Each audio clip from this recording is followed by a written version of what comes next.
Oke, Assalamualaikum warahmatullahi wabarakatuh. Ya, terima kasih untuk ada semua. Ya, untuk pertemuan kita ini kita akan membahas tentang pendidikan anti korupsi. Dan sebelumnya itu saya akan perkenalkan diri saya dulu. Ya, nama saya Samir Mansa, SPD MPD. Ya, saya dosen di Universitas Muhammadiyah Siring Ratang.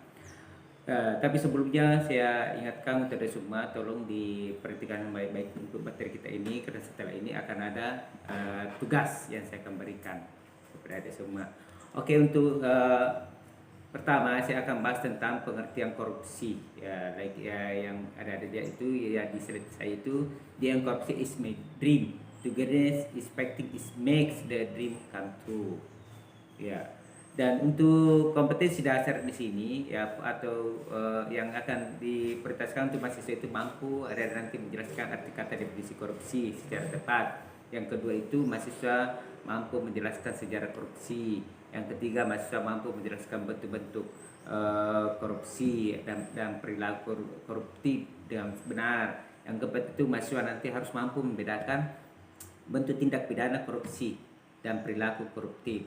Yang kelima itu mahasiswa mampu menganalisis perbuatan korupsi dan perilaku koruptif di masyarakat. Dan yang keenam itu mahasiswa mampu mengevaluasi dan memahami berbagai bentuk tindak korupsi dan perilaku koruptif. Adapun pokok bahasan itu pengertian korupsi itu definisi korupsi, bentuk korupsi dan sejarah korupsi. Oke, kita mulai dengan definisi korupsi untuk semua. Yaitu korupsi dari bahasa Latin itu corruptio atau corruptus.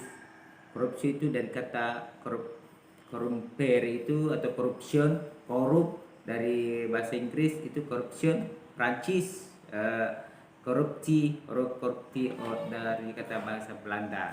Kemudian yang artinya itu kebusukan, keburukan, kebejatan, ketidakjujuran, dapat disuap, tidak bermoral dan penyimpangan dari kesucian.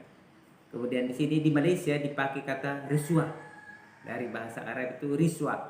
Ya, menurut kamus umum Arab itu Indonesia artinya itu korupsi. Kemudian riswah atau suap secara terminologis itu berarti pemberian yang diberikan seseorang kepada hakim atau lainnya untuk memenangkan perkaranya dengan cara yang tidak dibenarkan atau untuk memperoleh kedudukan. Semua ulama sepakat mengharamkan riswah yang terkait dengan pemutusan hukum. Perbuatan ini termasuk dosa. Kemudian di sini pengertiannya itu korup artinya busuk, suka menerima uang suap atau sogok, memakai kekuasaan untuk kepentingan sendiri dan sebagainya.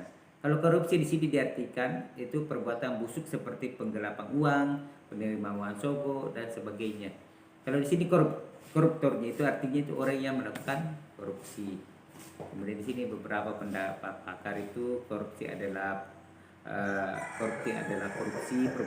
perbuatan curang, tindak pidana dan merugikan keuangan negara. Perbuatan korupsi menyangkut itu sesuatu bersifat moral, kadang yang busuk, menyangkut jabatan instansi, aparatur pemerintah, penyelewengan kekuasaan dalam jabatan karena pemberian, menyangkut faktor ekonomi dan politik dan penempatan keluarga atau golongan ke dalam kedinasan di bawah kekuasaan jabatan. Kemudian di sini bentuk korupsi, itu kita lihat di sini itu bentuk korupsi itu kerugian keuangan negara, suap menyuap, penggelapan dalam jabatan, pemerasan, perbuatan curang, benturan kepentingan dalam pengadaan dan gratifikasi. Ya, korupsi di Indonesia sudah membudaya sejak dulu sebelum dan sesudah kemerdekaan di era Orde Lama, Orde Baru, hingga era reformasi. Berbagai upaya telah dilakukan untuk memberantas korupsi, namun hasilnya masih jauh dari harapan. Saya kira cukup sekian dulu untuk pertemuan kita ini. Adapun nanti untuk ada semua saya akan berikan tugas. Terima kasih atas perhatiannya. Terima kasih. Saya akhiri ucapan. Assalamualaikum warahmatullahi wabarakatuh.